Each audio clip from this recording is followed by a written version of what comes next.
দেশের বন্যা পরিস্থিতি নিয়ে আলোচনা করতে রাজধানীর বনশ্রী থেকে যোগ দিচ্ছেন জাতীয় নদী রক্ষা কমিশনের সাবেক চেয়ারম্যান ডক্টর মঞ্জুর আহমেদ চৌধুরী। ডক্টর মঞ্জুর আহমেদ চৌধুরী, আপনাকে স্বাগত জানাচ্ছি ইন্ডিপেন্ডেন্ট সংবাদে। বন্যা এখন বাংলাদেশের প্রতি বছরের নিয়মিত ঘটনা হয়ে দাঁড়িয়েছে। কি ব্যবস্থা নিলে এই ঘটনা রোধ করা যায়? না, আপনি তো বন্যা একেবারে রোধ করতে পারবেন না। বন্যার কিছু কিছু উপকারিতা দিকও আছে, যে পলি আনে, আপনার ফ্লাডিং হয়, কিন্তু সম্পূর্ণভাবে বন্যামুক্ত করার সম্ভব না। তবে বন্যাকে ম্যানেজ করা, বন্যাকে এড়িয়ে যেন মানুষের জীবনযাত্রাটা চলতে পারে, মানুষজন যেন তাদের কৃষিকর্ম, অন্যান্য কর্মকাণ্ড চালাতে পারে, সেটাই হচ্ছে মেইন উদ্দেশ্য।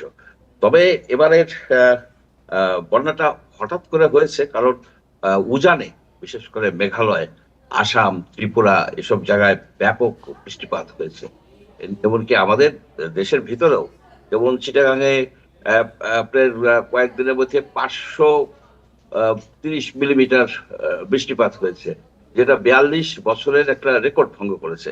এইসব কারণে আপনার পানি নদী থেকে উপচে পড়ে। তাছাড়া অনেক নদীর যে নাব্যতা, নদীর যে পানি ধরে রাখার, পানিকে মানে ধরে রাখার যে ক্ষমতা, এটাও তো, রিটেনশন ক্ষমতাও তো কমে গেছে। কারণ ব্যাপকভাবে পলি জমে এবং ঠিক মতো ড্রেজিং হয় না। এসবগুলি মেইন কারণ।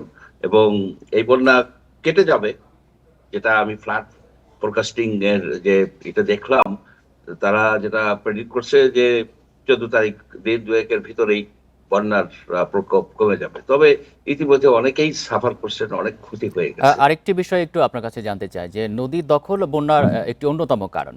নদীর দখল ঠেকাতে আপনার অভিজ্ঞতা একটু জানতে চাই। কেন এই কাজ এত কঠিন? আরেকবার একটু বলুন তো। নদীর দখল তো একটি অন্যতম কারণ এই যে বন্যার, অসময়ে বন্যার। আর নদীর দখল ঠেকানোতে আসলে কি ধরনের কাজ বা উদ্যোগ নেওয়া উচিত? আমরা দেখতে পাই যে নদীর দখল মানে সেটা নদী দখলমুক্ত করার পরে আবার কিছুদিনের মধ্যে সেটি দখল হয়ে যায়। এই পরিস্থিতি থেকে উন্নতি কিভাবে সম্ভব? নদীর আসলে দখল করার ফলে তো নদীর নাব্যতা কমে যায় এবং নদীর প্রবাহ কমে যায়। এটাকে এটা একটা চলমান প্রক্রিয়া, আপনি একদিনে করতে পারবেন না, এবং কঠোর নেওয়া দরকার, অ্যাকশন নেওয়া দরকার। এবং জাতীয় নদী রক্ষা কমিশনকে আরো বেশি শক্তিশালী করা দরকার, যাতে তারা যেন অ্যাকশন নিতে পারে। এবং এটার আপনার তাদেরকে সেই নদী আহ, আদালতও তৈরি যদি করে, তাহলে আপনি যদি পানিশমেন্ট না দিতে পারেন, যদি তাদেরকে কোন রকমের তারা যেন মানে তারা যদি পানিশমেন্ট না পায়, তাহলে দখল করে যেতেই থাকবে। আর একটা বিষয় হচ্ছে কি, যে নদী দখল হয়ে যায়, তার আরেকটা কারণ হচ্ছে যে আমরা নদীকে ঠিক মতো ব্যবহার করি না। অনেক নদী কিন্তু আপনার কচুরিপানায় যুক্ত হয়ে গেছে, সেখানে কোন রকমের নৌকা, ট্রলার কিংবা স্পিড বোট এসব চলতে পারে না। নদী যদি ব্যবহারের যোগ্য থাকে, তাহলে কিন্তু নদী দখল করা সহজ হয় না। নদী ব্যবহার হয় না, লোকেরা বিভিন্ন জায়গায় আপনার ওই ঘের করে দখল করে ফেলে, কিংবা আপনার ভরাট করে ফেলে। এই জন্য একটা চলমান প্রক্রিয়া রাখা দরকার। এবং আরেকটা বিষয় হচ্ছে কি, অনেক সময় জানা যায় না, কর্তৃপক্ষ জানতে পারে না।